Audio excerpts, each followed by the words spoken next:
3.2 reading. Reading? Wait, reading? Reading? What? This isn't English. Oh, no, wait, it's reading measurements and applying imperial units. Oh, that's for life! Wow! Hey, did I tell you I'm redoing a whole bunch of my basement? Yep. Yeah, it's pretty neat. I had to redo like a whole bunch of the wood framing around the perimeter. Yeah. I like putting up drywall You've and said such. that. Yeah, Totally. And for all of that, it's using imperial units, and it's actually a pretty good time. And Yeah. it's Oh, that's so actually pretty cool. accurate. So cool. Oh yeah. Oh, okay. Oh yeah, I know, right? Tibbs, Yeah. I stopped talking. Yep. Yes, you did. Yeah. Anywho. Any poops. When we're measuring stuff for that, everything's in imperial units. So it's in regards to feet and inches, and sometimes not even a whole inch, and we're looking at parts of an inch. And what's necessary there is that we don't say like 0. How do you marker? Like 0.9 inches or something, because where does that even lie on an imperial ruler? Who knows? But we start dealing with halves and quarters and eighths and sixteenths of an inch. So when we look at this little bit here, this is 0 inches, and here is 1 inch. Halfway between that, right here, is half an inch. And then this next shortest line is 1/4 of an inch.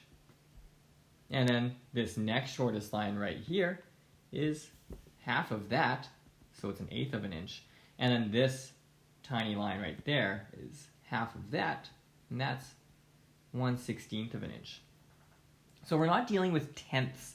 And when we look at markings on these, we're not going to say that something like this might be like 0.10 inches, because that's super wrong.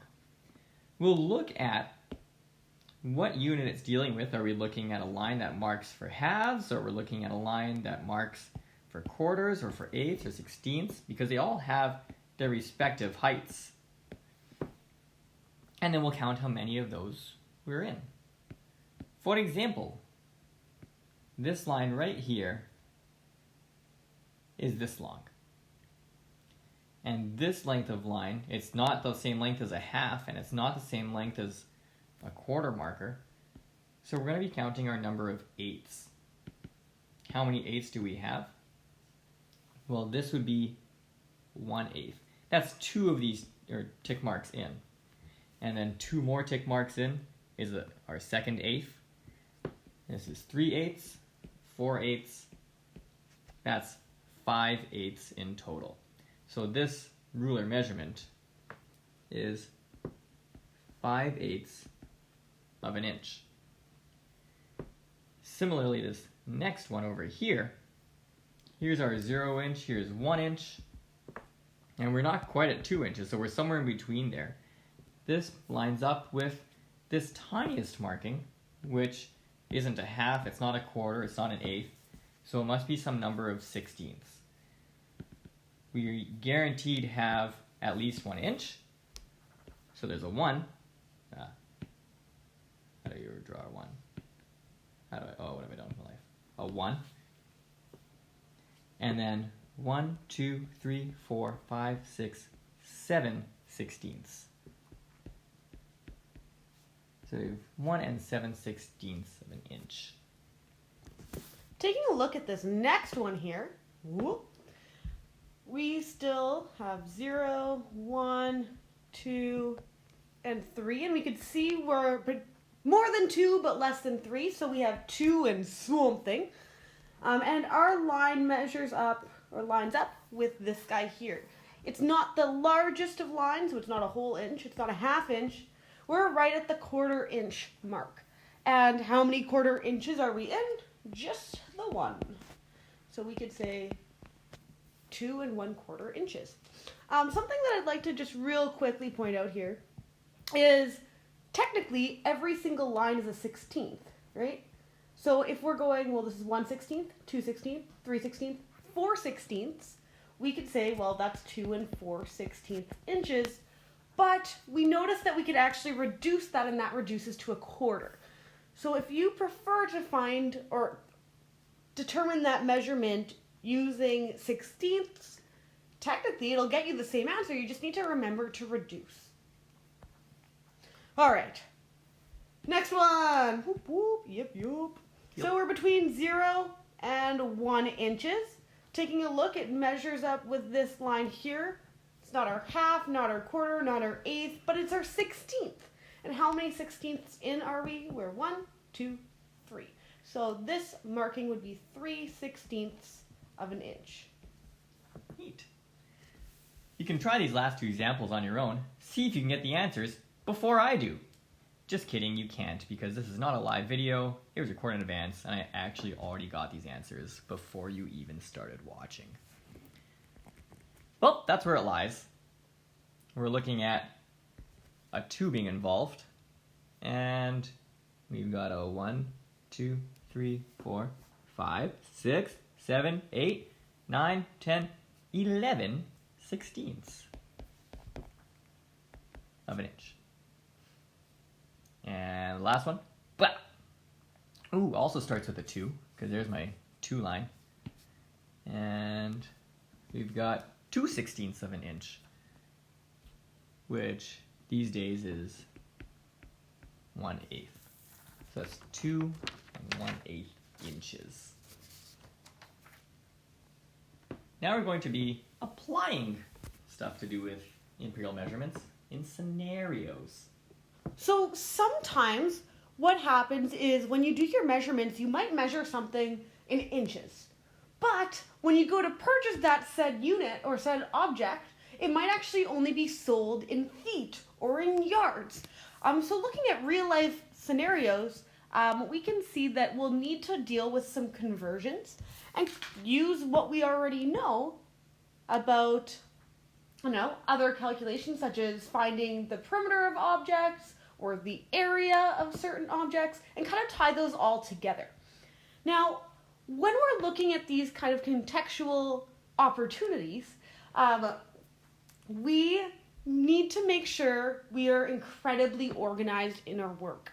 Our work is quite regularly more than one step, and it could range from maybe 3 steps to 10 steps. And having all those 10 steps not labeled, kind of a mismatched order, can be really, really confusing for you to figure out what the heck you're doing, but also for us to figure out what the heck you're doing. So as we're going through these, it's going to be super crucial that we label what we're doing so that it's clear to everyone. Alrighty.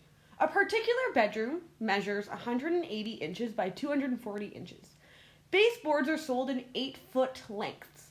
What is the absolute minimum number of baseboards required to cover the perimeter of the whole room? Alright, so we know that this room is a rectangle based on the measurements given to us. Oh, I really thought that would turn out nicer. It looks more square-like. Let's try this again. Yeah. Okay.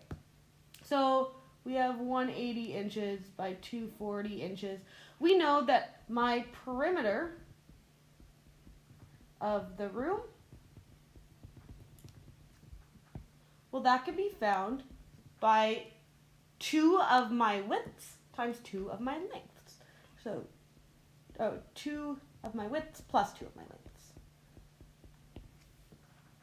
And when I plug that into my calculator, I end up with 840 inches. All right.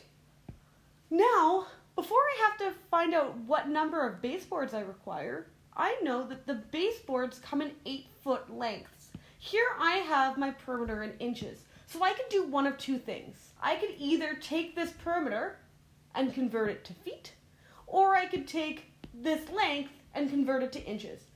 Technically, it doesn't matter which you do. Personally, I'm going to convert the inches to feet,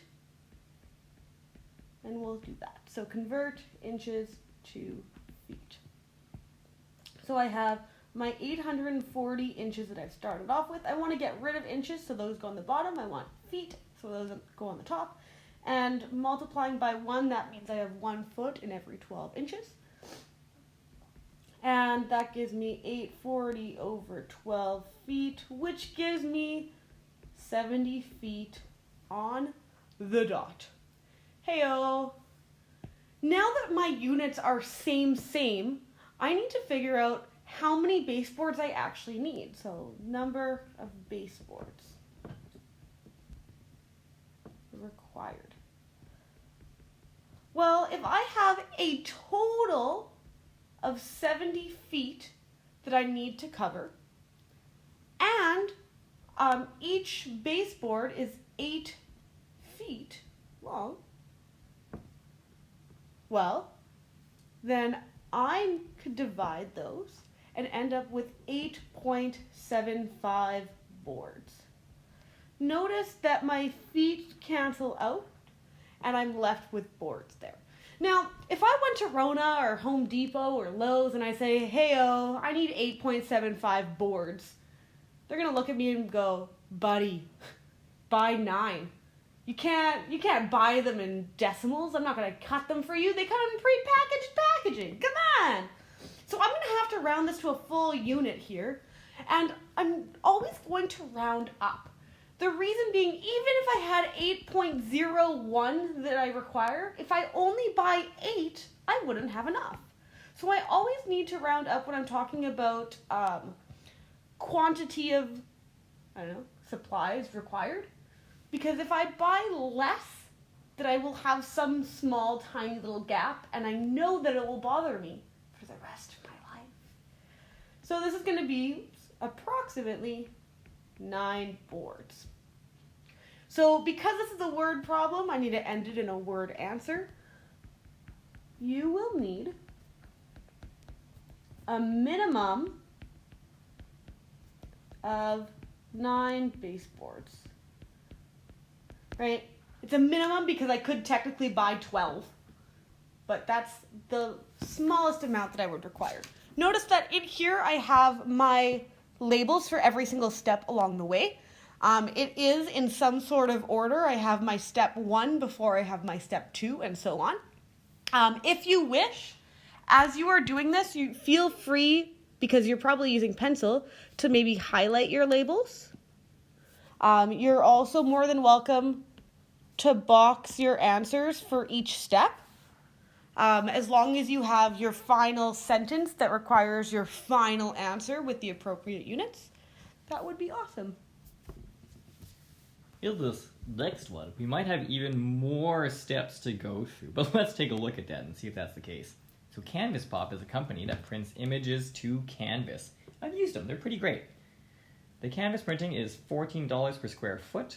You can optionally get framing, and that costs $14.92 per foot of the canvas border. What would the total cost be to print and frame a 54 by 27 inch print? So some things I noticed right away.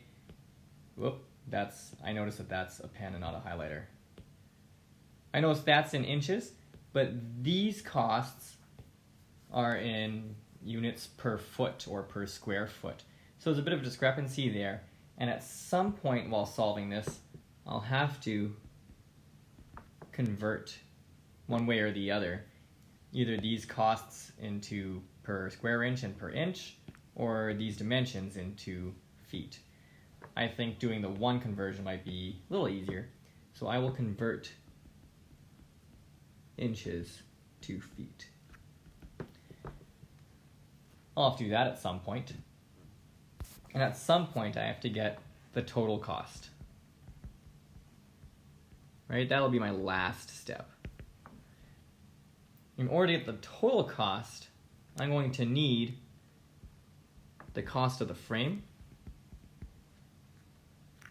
and I'm going to need the cost of the canvas.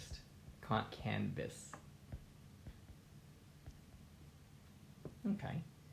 But if I'm going to get the cost of the canvas, then I'm going to need the area of the canvas. And if I'm going to get the cost of the frame, I'm going to need the perimeter of the frame. So there's all the things that I need to find. I need to get this, I need to get this. You're right, I could choose a different color for the underline. Ooh, that stands out nice.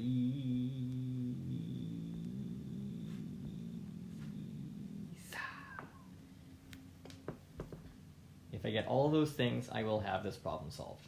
This opportunity solved. So I'm going to convert inches to feet. I've got 54 inches. And I know that 1 foot has 12 inches. And using my calculator piece, I know that this is 4.5 feet. Similarly, 27 inches, if I convert that to feet, I get 2.25 feet. Neat.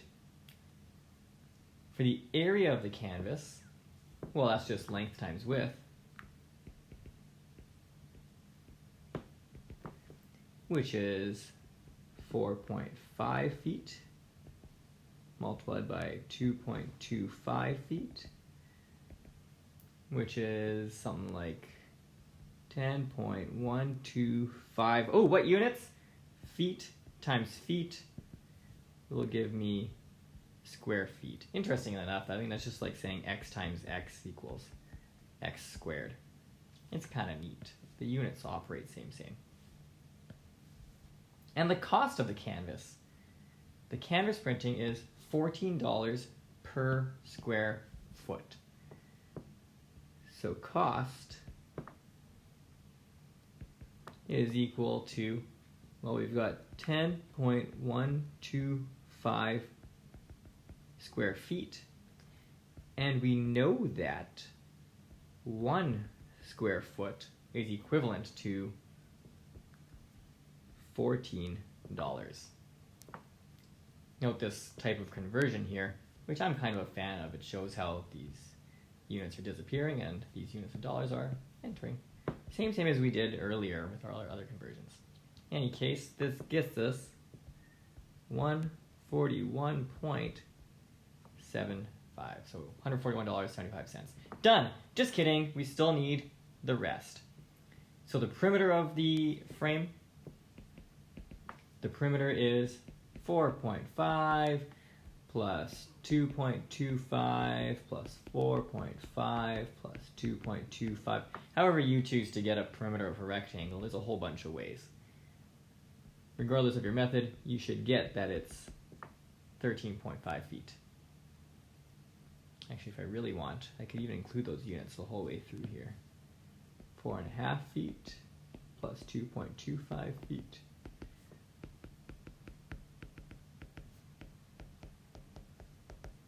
Noise. So the cost of the frame,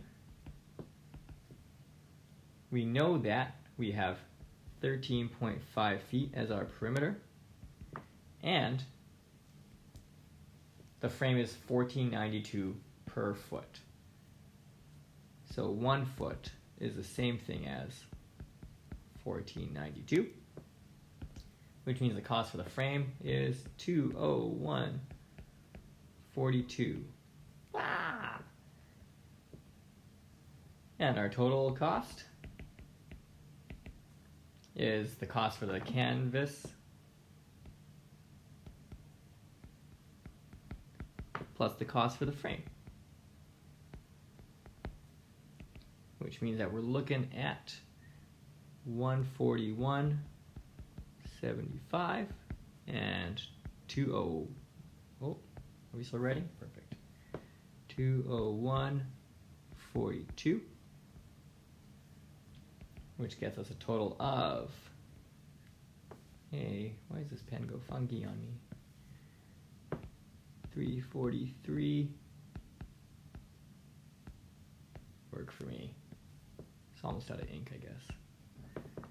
17. Almost all done. Just need to make sure I state a wordy word answer.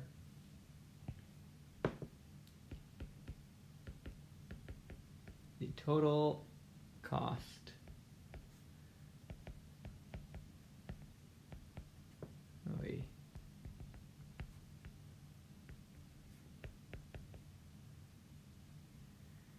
total cost of print and frame is $343.17.